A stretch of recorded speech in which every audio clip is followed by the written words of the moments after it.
اهلا وسهلا ومرحبا بكم. اذا ان شاء الله في هذا الفيديو غادي نهضروا على الاقتطاعات، يعني اللي لقاوها بزاف ديال الاخوان والاخوات، يعني في الحسابات البنكيه ديالهم بالنسبه للتجاري ولا البنك عليك.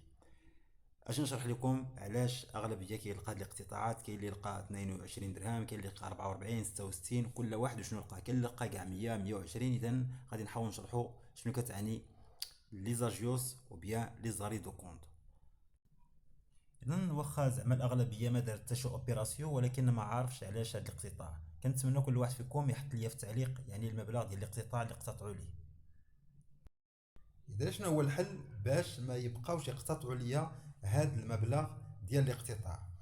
اولا يعني بالنسبه اللي عندهم البنكه ليك معروف عندهم بلي زاري دو كونط، وبالنسبه للناس اللي خدامين في التجاري يعني وفي البنك العادي هما كيلقاو لي زاجيوس. اذا نحاول انه نبسط لكم باش نتوما غتفهموا. مثلا مشيت اليوم حطيت الفلوس ديالي في الكونط مثلا الصباح، وجيت العشيه مثلا درت شي اوبيراسيون، سواء شريت في الانترنت ولا انني خلصت شي حاجه ولا انني تريت الفلوس. لانه اغلبيه فينا مثلا ملي كيحط الفلوس شنو كيدير؟ هو كيدخل غير لابليكاسيون ديالو كيلقى ان الفلوس طلعوا، يعني كيقول صافي يعني لوبيراسيون راه تمت. لا، حيت كاين تاريخ العمليه وكاين تاريخ القيمه.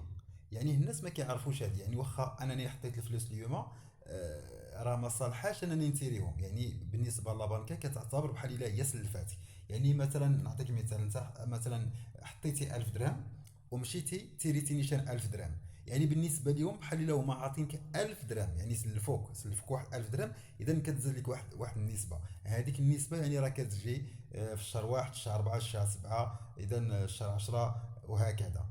صافي. يعني دابا الا بغيتي انك تتفادى هذا المشكل، ما خاصك يعني تحط الفلوس اليوم وتمشي تيريهم قبل ما تدوز عليهم 24 ساعه. ولو انك مثلا شريت غير واحد الحاجه فيها 15 درهم، ولا مثلا في الانترنت، ولا مثلا قطعت غير ورقه ديال التران، اوتوماتيكمون غادي يجيك هذا الاقتطاع. اذا انت حاول ما امكن دخل الفلوس واحد 24 ساعه ولا اكثر كاع اذا اقتضى الامر.